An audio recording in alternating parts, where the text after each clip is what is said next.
I'm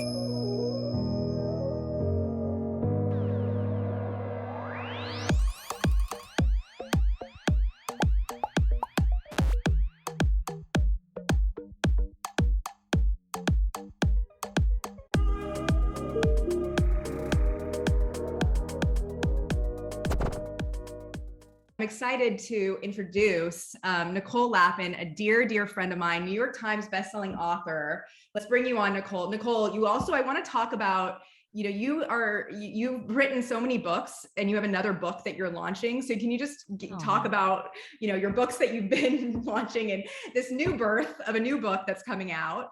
And then I'll have you introduce Kate. You're amazing as always, Megan. Thank you so much. Yes, my fourth book is coming out in January, Miss Independent, and it really talks about how we can all grow wealth. Unfortunately, we can't budget and save our way into wealth.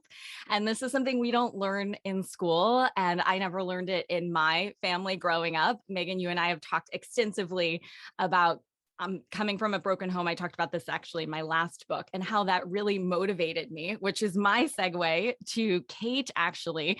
And we became, I think there was an instant kinship, Kate, because when we were talking last, you really opened up about your childhood as well and how that motivated you.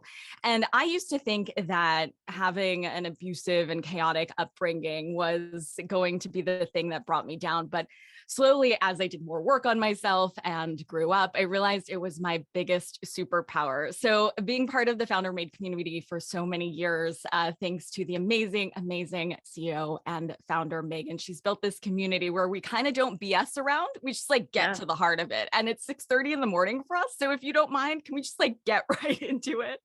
Absolutely. Yeah, So you grew up in Fresno, and tell me a little bit more. You were total tomboy, and then what happened when you were 9? So my mom and dad split when I was 9. They were both teachers. My dad was a football coach, so kind of a hardcore dude.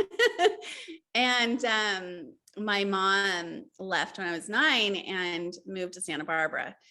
And she became, unfortunately, a severe alcoholic to the point where she lived on the streets by the time I had started Kate Somerville. And I had put her through a couple rehabs.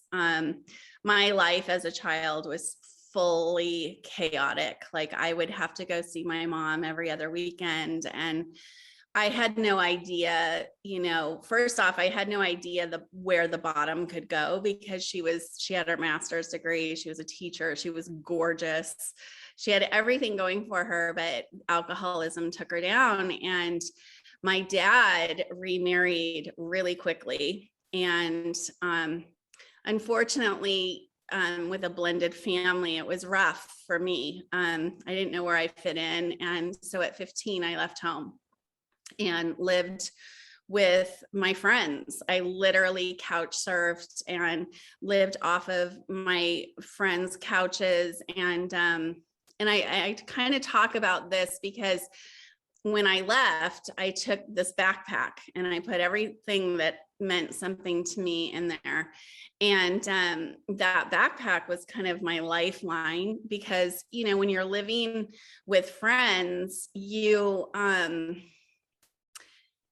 really know, when you can feel when your welcome is running out. So, and then I ended up moving in with my boyfriend of 7 years, and he had a scholarship at Fresno State. He was a football player. And so thank God for him, and his family too were really sweet to me.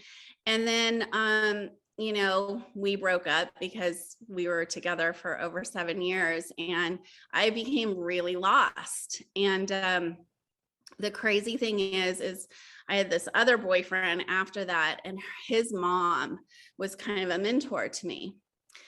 And her name was Barbara Wells, and I was 19. I was, drinking, having fun as a teenager, but really not stable because I just really didn't have that grounding. And I was in college, and And she looked at me one day and she said, you know, Kate, you have a choice. And your choice is this: you can follow in the footsteps of your parents and blame them for not being there for you, or you can create whatever life that you want. And honestly, Nicole, like, for me, I was like, what do you mean I can create my own life? It can be good, because, you know, if you grew up in a crazy home, chaos is normal to you.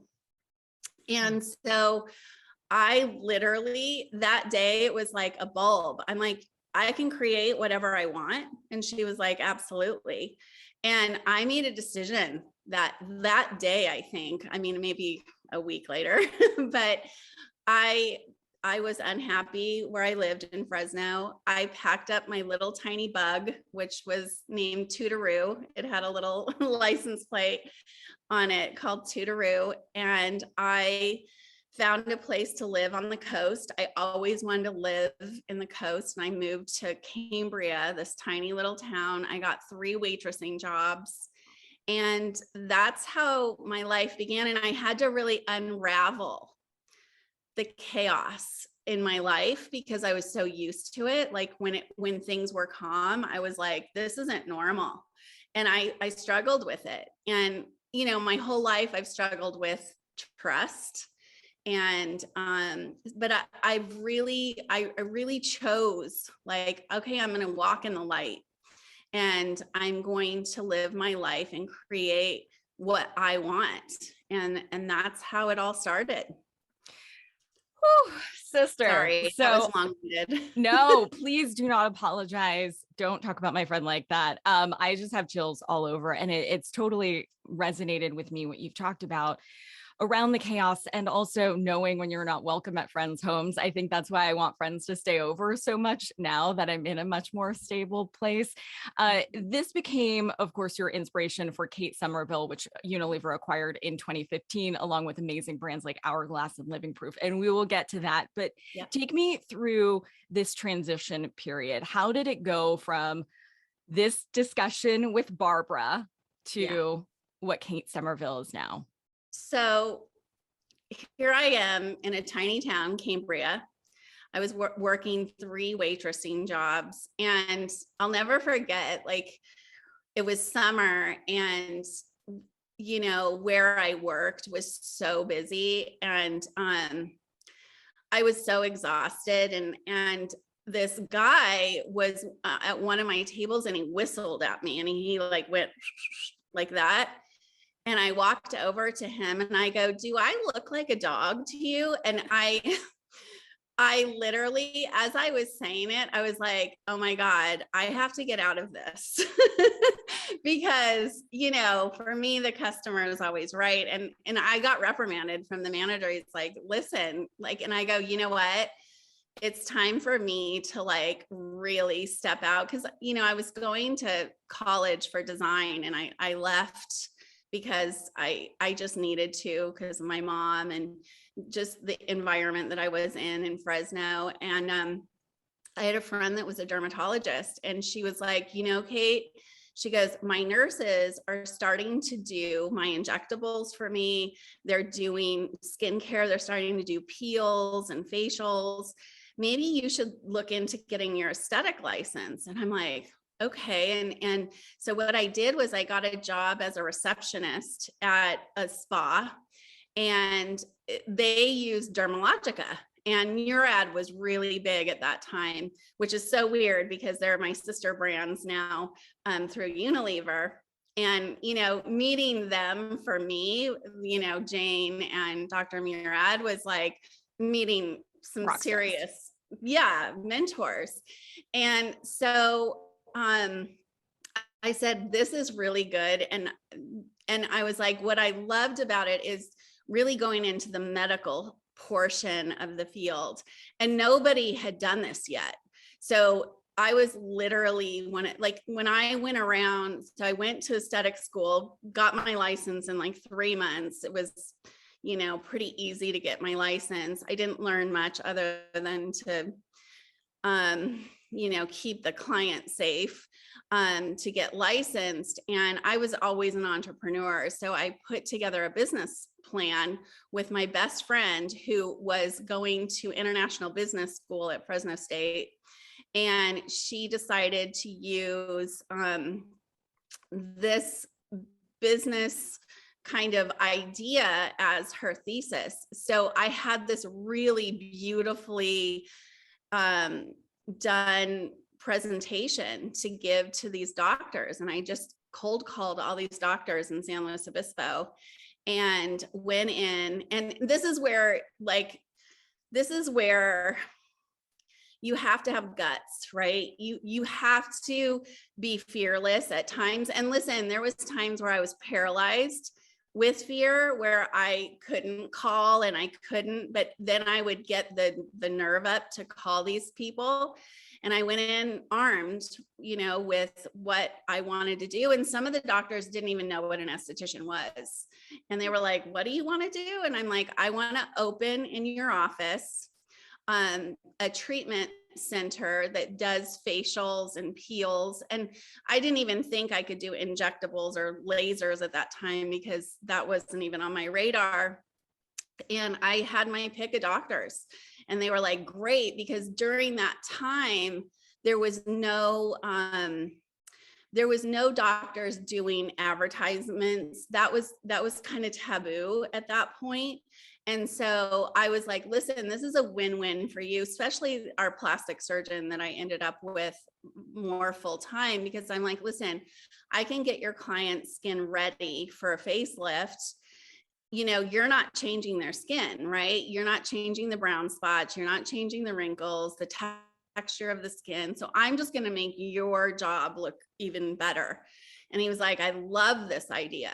And so I brought in a bunch of different products. I started doing facials, and it just worked, and I was really lucky too, because I partnered with this doctor that brought me into the OR. He taught me all about plastic surgery, and then deeper peels like TCA. And then he taught me how to inject. So at that time, I was able to inject people because I was under his license. And so I was really on the ground floor of paramedical esthetician, and really going into a doctor's office and bringing medical skincare to the forefront. And then about 3 years into my career, lasers came on the scene, and lasers were 3rd-degree burns. And so what happened was that pushed me to figure out how to create products, because what was happening is my clients couldn't use normal products. So I was like, I've got to figure this out. So on one of our dermatology meetings, because we would go to these big meetings, I met this compound pharmacist, and I said, can you make me this? And so those became my tools. So it was very organic. And then in 2004, I opened Somerville on Melrose Place after moving to Los Angeles. And that's when everything came together. I hired a doctor, I hired nurses, because they had changed the laws. I couldn't do injectables or lasers anymore, which was devastating to me, by the way. But it also made me really focus on the brand. And so that's kind of how it all started. And then 2004 was wild, right?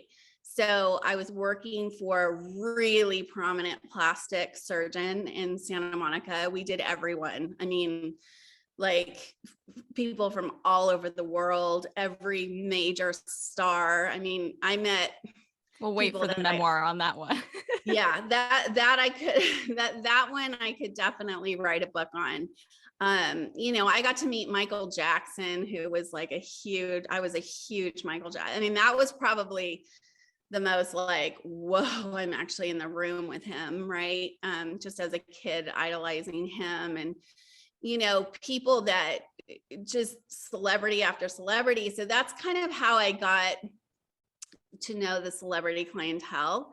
And then 2004, he went through some crazy media issues. A doctor left and started telling the tabloids a bunch of stories. The paparazzis were just parked outside of our door. And that's when I decided I need to do this on my own. And I found a space on Melrose Place, and I was able to couple aesthetics like, facials and laser and injectables all in one sitting. So when you came to us, an esthetician or me would prep your skin. A nurse would come in after, do whatever we wanted to do, laser. And lasers had changed at that time. So we were able to really give results without downtime. And I hired a publicist. So those of you that are building a brand, it was the first, I paid my publicist before I paid myself. How much did you pay her at the time? Do you remember? Yeah, I paid her, I think it was $2,500 at first.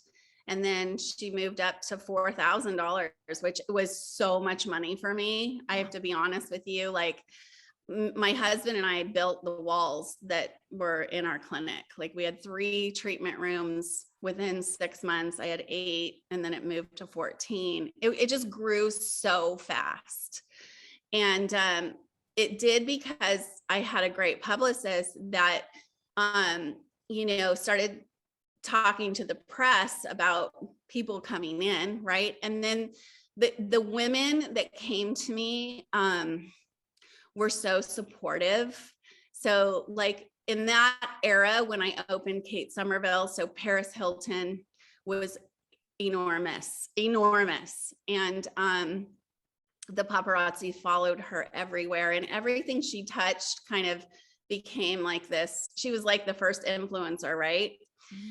And she was so generous with her time, always showing up to every event. She would carry my bags for the paparazzi to shoot. She was just, it's funny because she got a really bad rap for being a whatever, but let me just tell you, I respect her so much. And she was very generous to us and the girls too, at the clinic. And, and then, Jessica Alba was really big. Grey's Anatomy was huge at the time. So the whole cast of Grey's Anatomy came. So I partnered with a lot of the Emmys and the Oscars, and, it was Deborah Messing too. The whole cast of Grace, Will and Grace were at our place. So it just became this like amazing hub for transforming skin. And they started talking about it in the press, and that's how the retail products happened. So it was just kind of one thing after another. I was going to say that we could all collectively go after this manager guy at the restaurant and give him a piece of our founder made mind. But I kind of want to thank him actually for allowing you to grow beyond that restaurant and beyond your he was right though. Yeah. The customers first. I mean, listen, I'm an esthetician. I still have a clinic, and my customer, I tell my girls, like, our customer's right. If we make a mistake, we have to fix our mistake, because that's how we're going to keep our reputation. So he was right. I was wrong. Well, I just want to encourage you. You're being so vulnerable and so open and honest. And there are so many comments already coming in about how inspirational you are. If we were in the room together at a Founder Made event, you would feel this. So I just want to try to impart some of that. Everybody is rooting for you. And this is such a supportive community.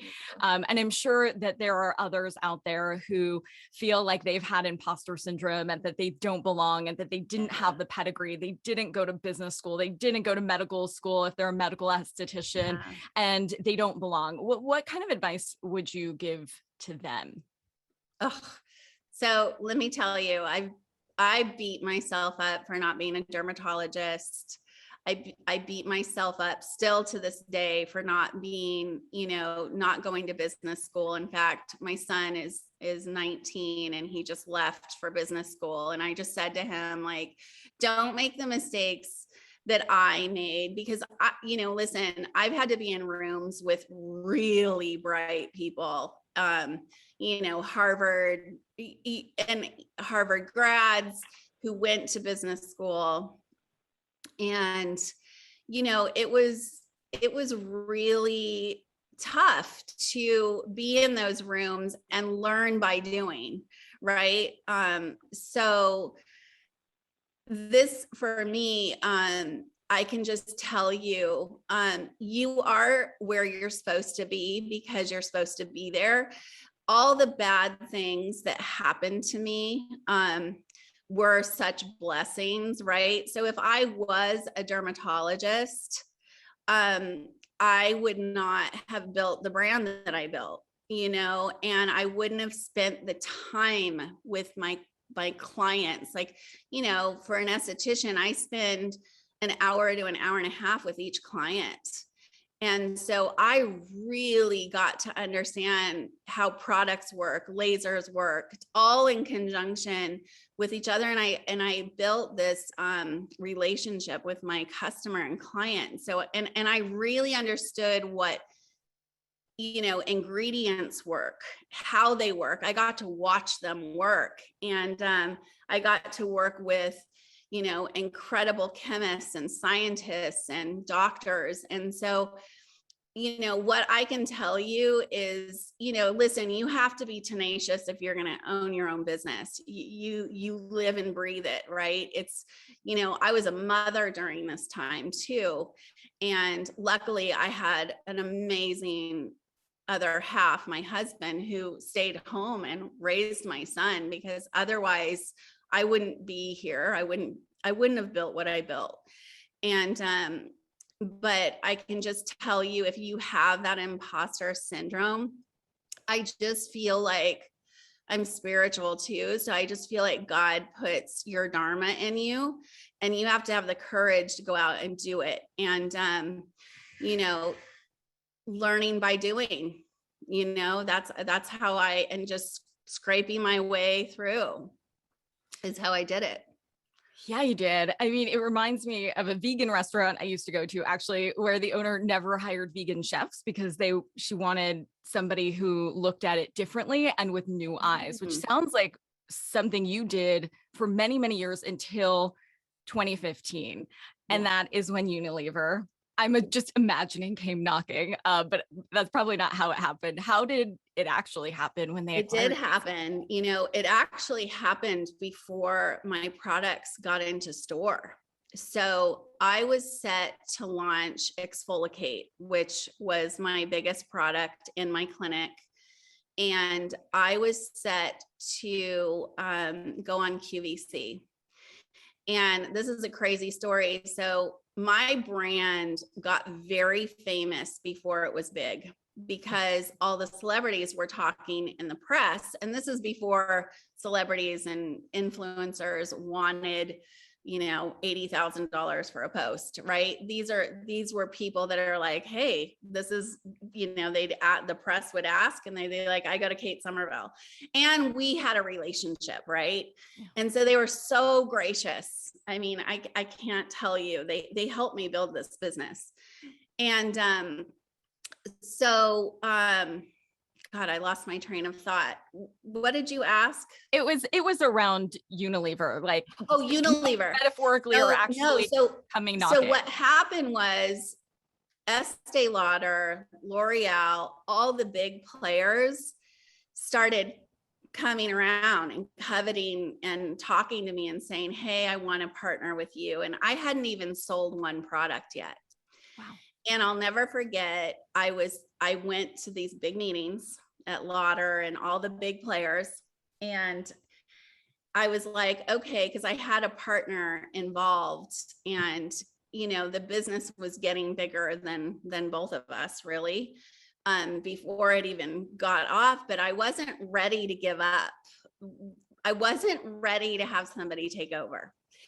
and all the big guys wanted to take over. And I'll never forget, I went on QVC the first time, and I had 4 major players watching me to see if I sold out. And luckily I sold out in 4 minutes. And Dang.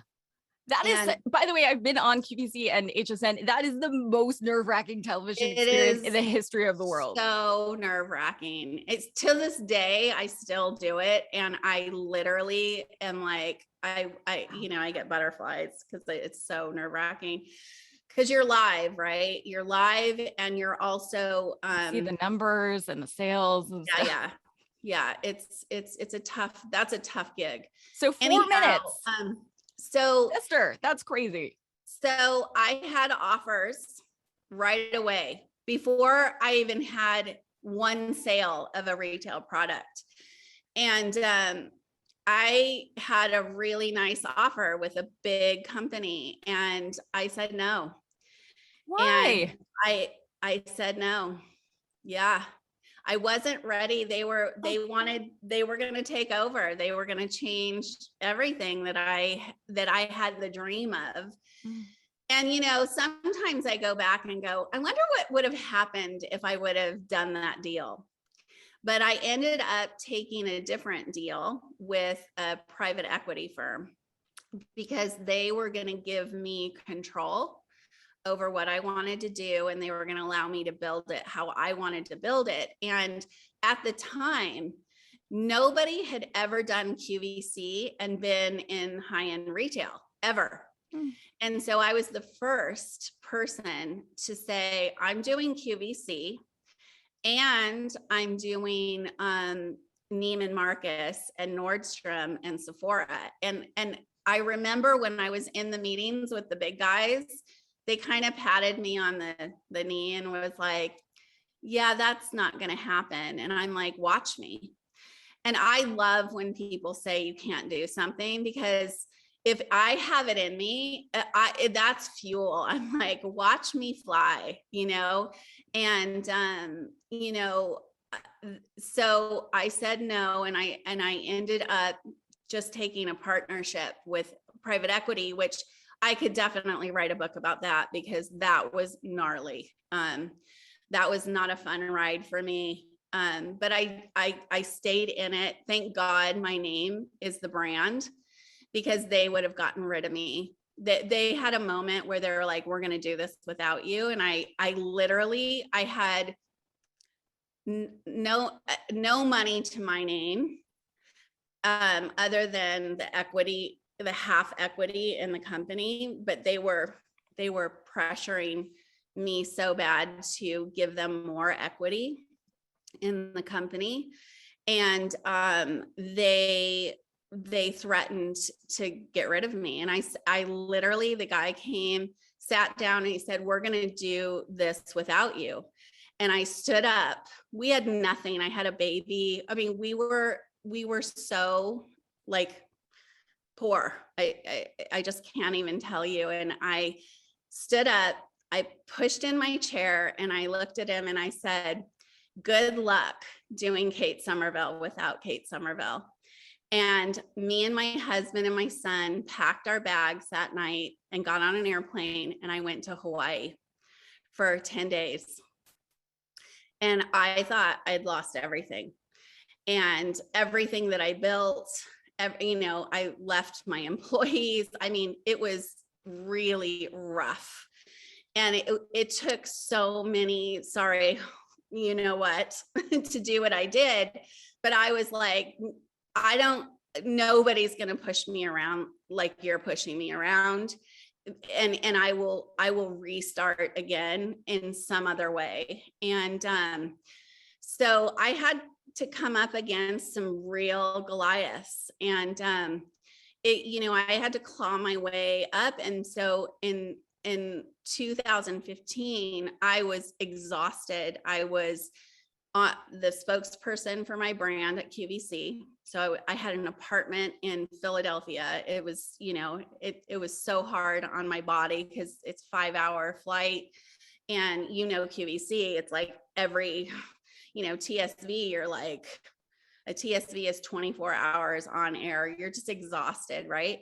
I was CEO of the company. I was doing HR, production, still innovating products, running my clinic, still seeing clients. I mean, the list that I had running, and I was just exhausted. And I was like, you know what?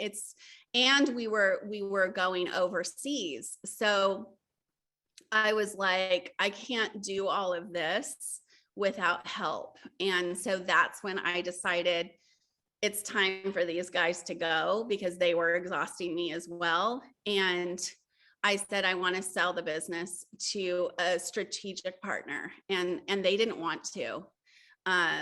They were still trying to push me out. And I said, no, it's time, or I'm leaving.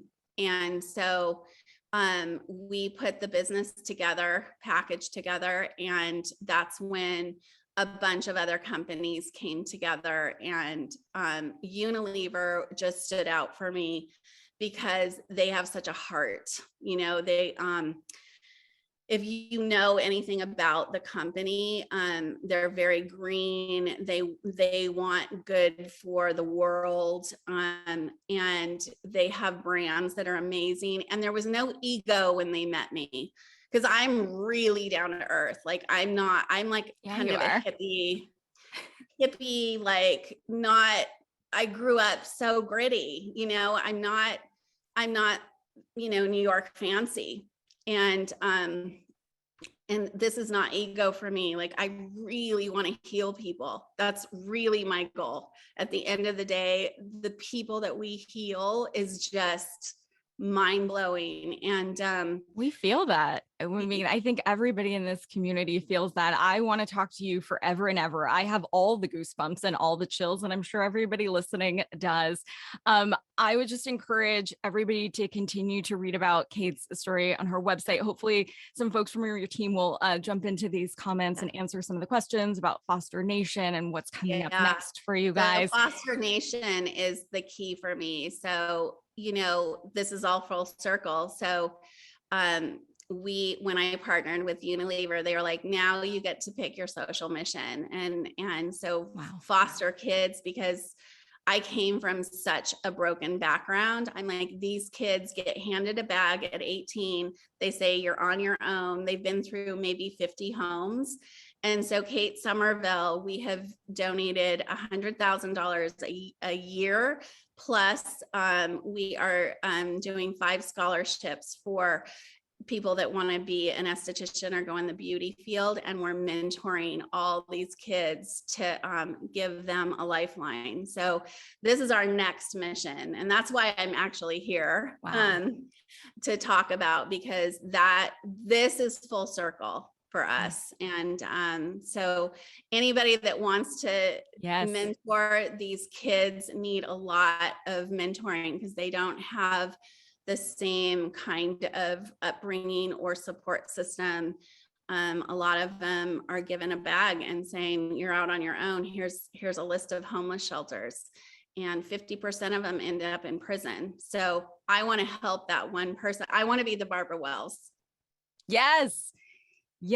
And pay it forward as you already have. Megan, can you disseminate how to help in some way? And I just want, Kate, I cannot wait to have you in person at our live show. We're going to put a link in. I mean, I want us to be able to partner. I think it's just so powerful. And I think also one of the takeaways that I got was from your beginning story, where you took that advice when you said you can create whatever you want. And that's what you're doing. You're doing that regardless of, and you're persevering through it. So thank you for giving back to our community with your inspiration. I'm telling you, everybody's holding that in their heart and will be thinking about this as they persevere through their businesses. Wonderful. Thank you guys. Thank you, Nicole. Thank you.